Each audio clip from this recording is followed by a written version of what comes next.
We have new uniforms. I repeat, we have new uniforms for Wake Forest. This is not a drill.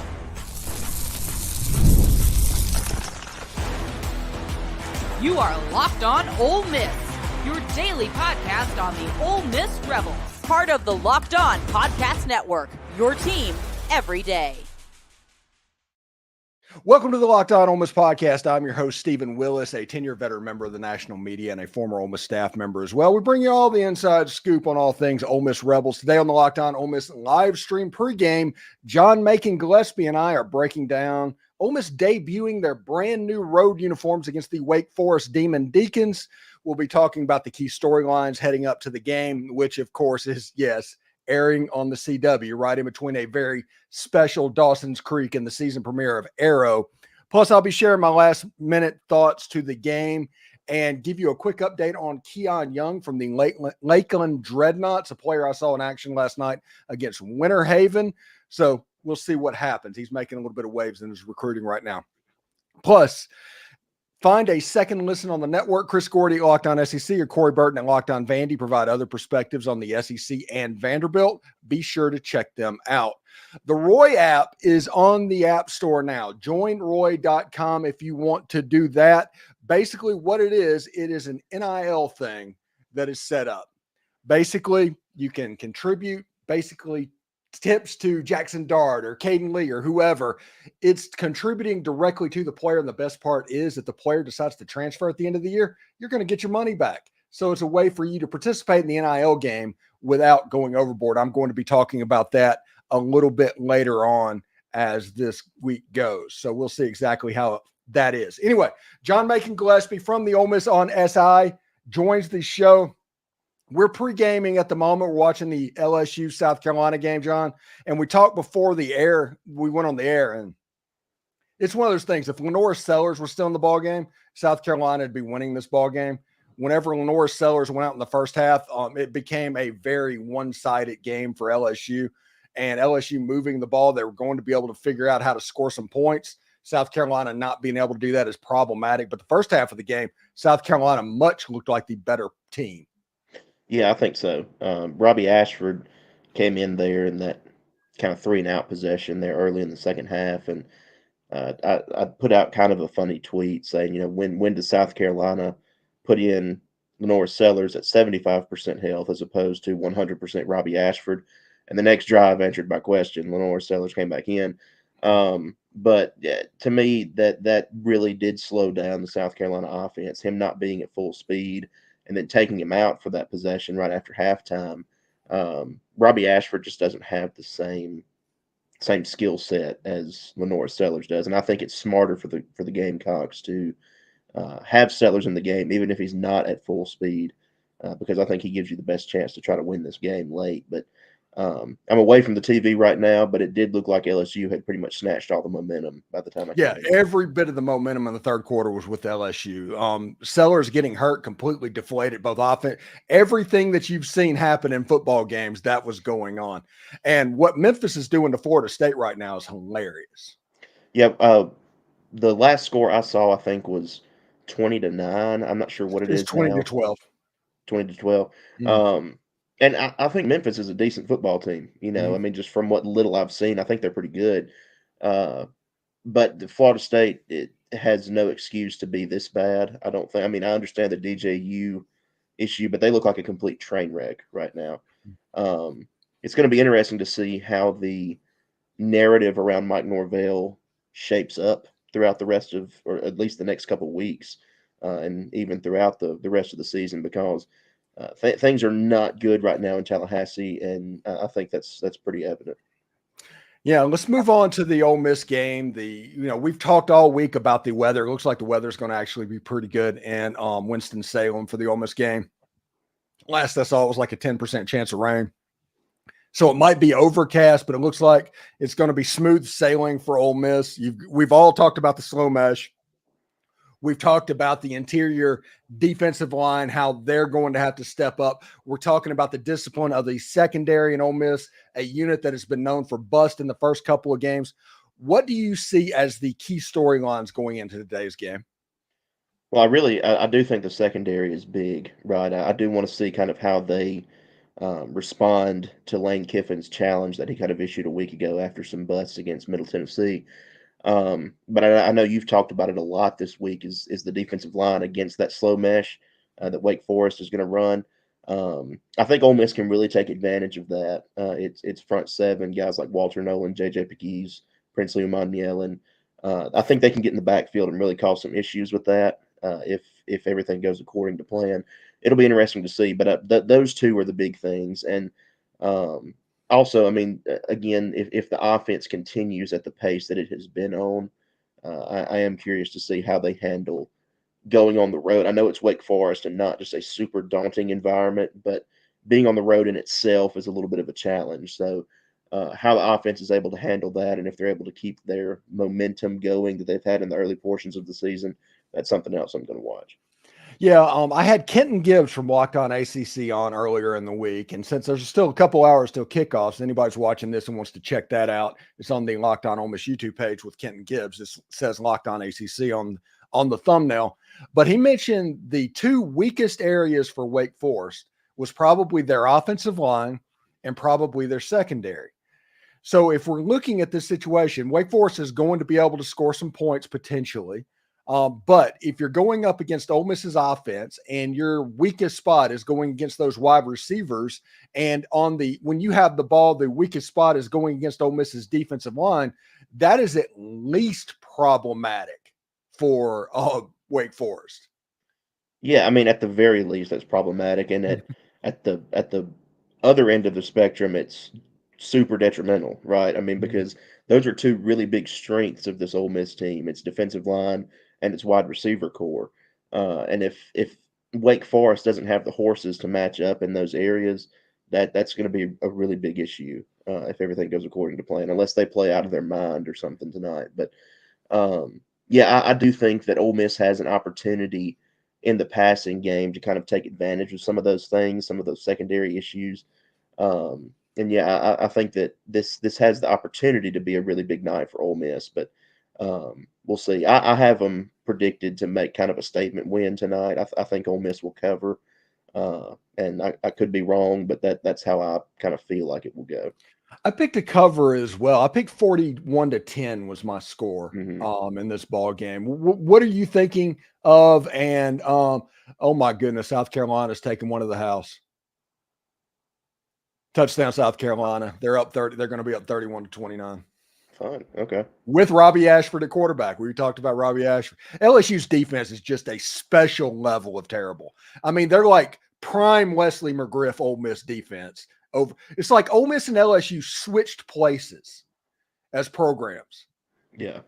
They can throw the ball around, but they can't stop anybody. And Ole Miss has a dominant defense and a really good. They have literally looked like they just switched places. That's true. I hadn't thought about that, but you are right. Yeah. So that is interesting type stuff as well. Hey, anyway, when we come back, we're going to get into the new debut uniforms. John had a funny little tweet yesterday. We'll talk about that as well. But Ole Miss debuting new uniforms against Wake Forest, and we will get into that right after this.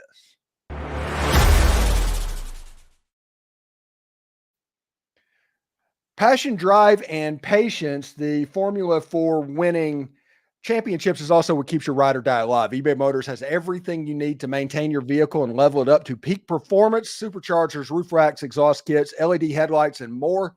Whether you're into speed, power, or style, eBay Motors has got you covered. With over 122 million parts for your number one ride or die, you'll always find exactly what you're looking for. And with eBay's Guaranteed Fit, your part is guaranteed to fit your ride every time or your money back. Because with eBay Motors, you're burning rubber, not cash. With all the parts you need and the prices you want, it's easy to make your car the MVP and bring home some huge wins. So keep your ride or die alive at ebaymotors.com. Eligible items only. Exclusions apply. eBay's Guaranteed Fit is only available to U.S. customers. When you're hiring for your small business, you want to make sure you're finding the right people for the job, professionals who can help you take your business to the next level. That's why I'm excited to share how LinkedIn Jobs can help you find those qualified candidates faster. The best part, it's free. I've personally used LinkedIn Jobs when looking to fill roles, and I can tell you it makes a world of difference. The platform helps you reach people you might not even be able to find on other job boards. Sometimes the best candidates aren't actively searching for the jobs, but they're open for the right opportunity. That's where LinkedIn comes in handy and really shines. It is amazing how easy it is to post a job, and within 24 hours, you're likely to get a qualified candidate. In fact, 86% of small businesses on LinkedIn get a solid candidate within just one day. LinkedIn isn't just another job board. It's a place where you can connect with professionals who might not actively be looking elsewhere, but are ready to find that perfect role. It's huge because 70% of LinkedIn users don't even visit those other job sites. If you're looking to hire a professional like a professional, head to linkedin.com/lockedoncollege and post your job for free. That's linkedin.com/lockedoncollege to post your job for free. Terms and conditions apply.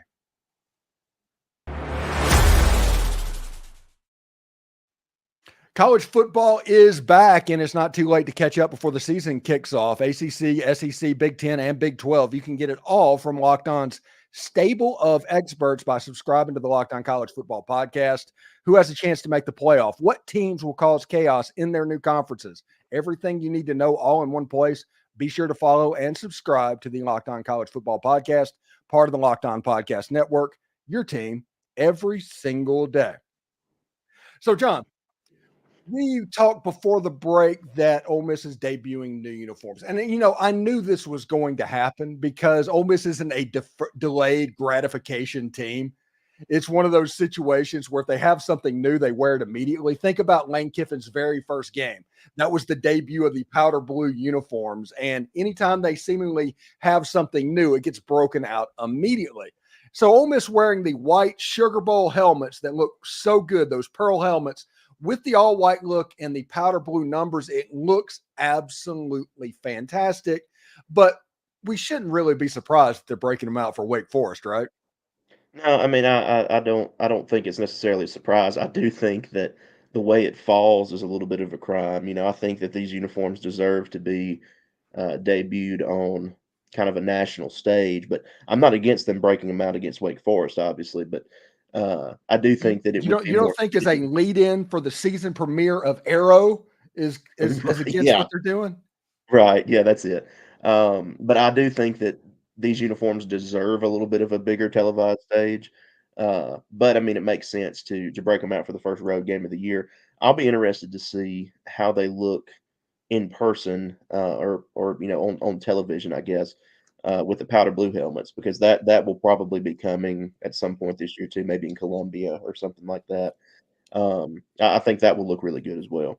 I think it's interesting that they're breaking out the powder blue helmets later on and they're starting with the white because that may give us a mindset of what they're thinking because the other road games, there's obviously on the road at South Carolina.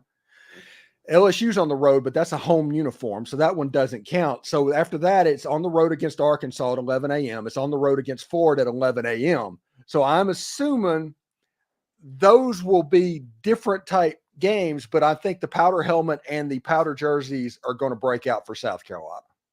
Yeah, I think so. That's the way I see it. And to me, it'll be interesting to see if they try to keep with the same trend of wearing a different uniform combination each week.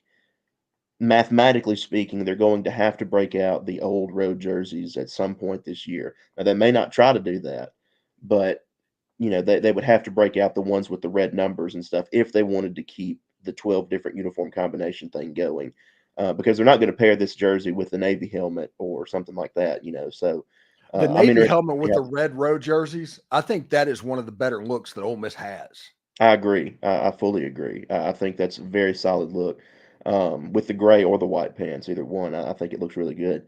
Um, but it'll be interesting to see. I guess I'm sure they still have those jerseys. I don't assume they've gotten rid of them. I just don't know if they plan to wear them this year or not. I've asked some people, and the people I've talked to are not really sure either. So we'll see kind of how it goes. But I do think they're going to try to ride this new road uniform thing pretty heavy this year, and we'll see it, two maybe three more times, because we won't see it at LSU. No. So Yeah. I think they'll wear it with the Sugar Bowl helmet that they're wearing against Wake Forest. That's obviously going to happen. They're going to wear it with the powder helmet. And I also think they're going to wear it with the white helmet with the red script. That's how they're going to get around the uniform combination and get that uniform worn 3 times in a year. And then you'll have the navy blue helmets with the red road jerseys a little bit later on the year, maybe against Florida or against Arkansas, one of those 11 o'clock games. That's possible. Yeah. And I'm not a big fan of the white helmets with just the red script. I'm not a big fan of those. I like it better with the powder blue outline. I just think that the other version of it, like the ones they wore against Mercer last year, are too plain. I'm not just a giant fan of those, but they could use that to kind of get around it for sure. Yeah. And you could also see them honestly use the Realtree helmet. The next True. Realtree helmet. That is going to throw a wrinkle into this whole thing. Yeah. Because if it's a helmet that they can wear on the road, that is something pretty good. I think LSU just fumbled, and South Carolina's balling about the 20-yard line. I think Is it still 2-point lead? it's a 1-point lead 1 point. because they went for 2. Oh yeah, that was a bad fumble. Yeah, South Carolina ball on the 25-yard line. They're up by a point with about a minute left, or not a minute left, about in the fourth quarter left. Mm-hmm. Yeah. So it should be interesting. It appears that place has gotten juiced again. After that lull in the third quarter, that place has gotten juiced. Well, that's a difficult place to play for sure. I've been to one game there in my life, and it was not an Ole Miss game. Me and a couple friends went to watch. I forget what year it was, but watch Texas A&M play South Carolina, and South Carolina got beat like a drum in that game. Was that the Kenny Trill game? I think so. Yeah. And it was rough, but it was a very loud environment early on in the night. So it's a rough place to play. Those who watch my show all the time know that I have Bill Flowers on the show quite a bit. And Bill Flowers actually said the hardest place that he played in the SEC was Williams-Brice Stadium. Mm-hmm. I believe it. Yeah. So that place is legit. We can make all the sandstorm jokes we want to make. That stuff is a difficult place to play. And Ole Miss, I put out a tweet during this game when everything was going, because I think at one point, South Carolina was up 17-0. And I was like, South Carolina has just replaced LSU as the most important road game on Ole Miss's schedule. And I still believe that no matter how this game ends, I still believe that game is going to be more difficult than Tiger Stadium, because the back end of the defense and the bust that LSU's defense has, that's problematic against this offense. And I don't think that LSU, being as one-dimensional as they are offensively, is going to be able to score at the rate they did a year ago.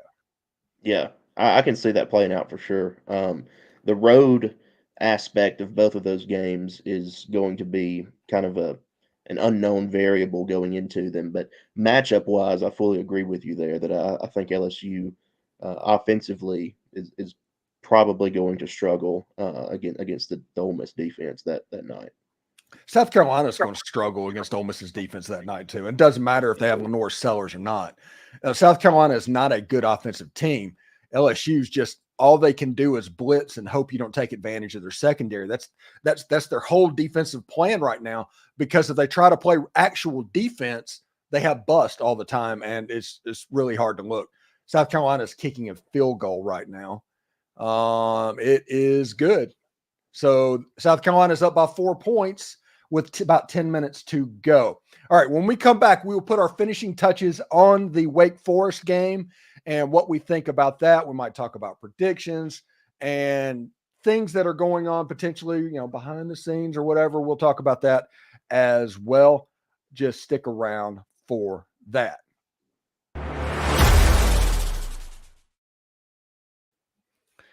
Looking for an easy way to stay on top of your health and wellness goals, Factor is here to help with no prep, no mess meals that you can fuel your body with chef-crafted, dietitian-approved dishes that fit your lifestyle. Whether you're aiming for Calorie Smart or Protein Plus or keto options, Factor has something for everyone.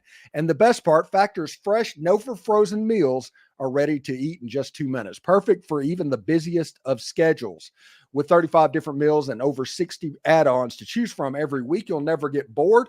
Factor makes it easy to crush your wellness goals, offering premium ingredients like filet mignon, shrimp, blackened salmon to keep those meals both healthy and delicious.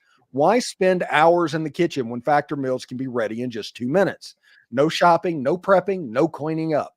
From breakfast to dessert, Factor has you covered with delicious restaurant quality meals that make eating healthy a breeze. So what are you waiting for? Head to factormeals.com/lockedoncollege50 and use the code lockedoncollege50, all one word, to get 50% off your first box and 20% off your second month order as well. That's factormeals.com/lockedoncollege50.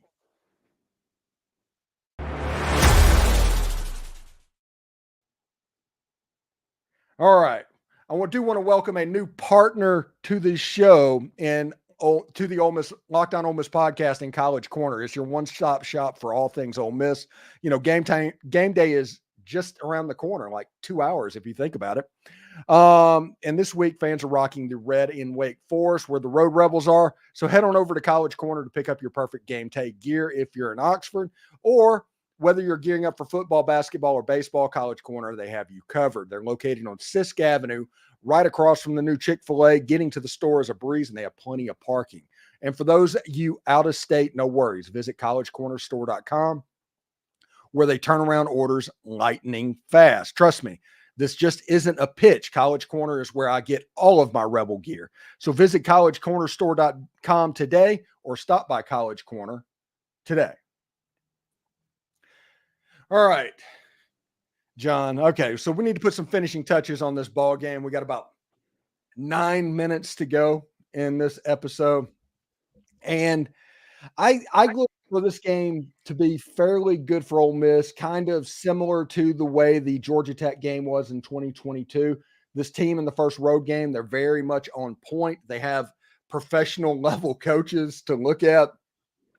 I think this team is going to be ready to go.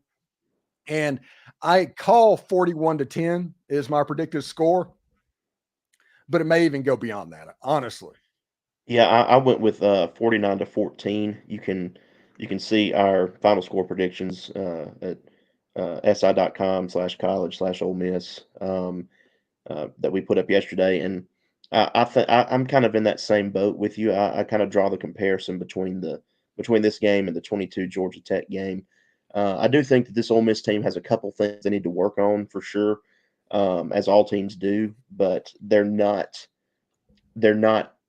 very massive warts that some teams have. You know, very very massive problems.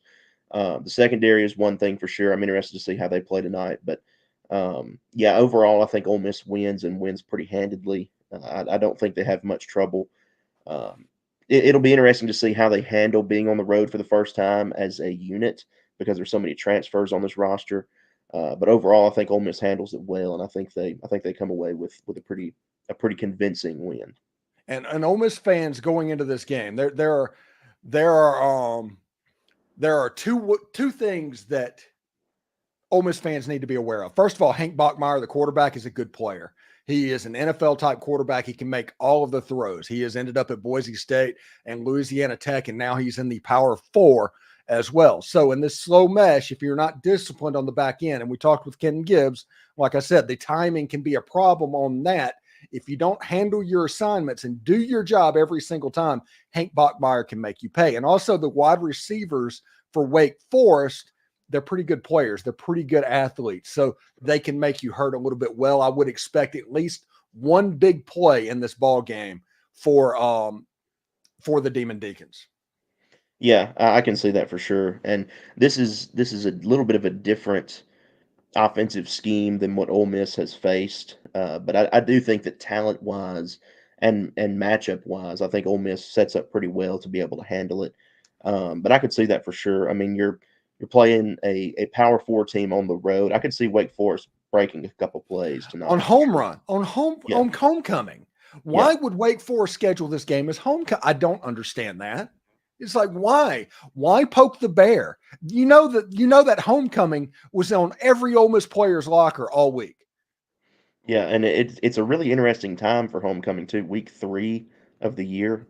That feels pretty early, but I don't know. I'm not in Wake Forest marketing department, so I don't get to make those decisions. But if I was, I would have been the guy who kind of threw out a little bit of a different idea there. But yeah, I mean, I could see Wake Forest breaking a couple plays tonight, but nothing super major. I don't think this game is ever really in doubt.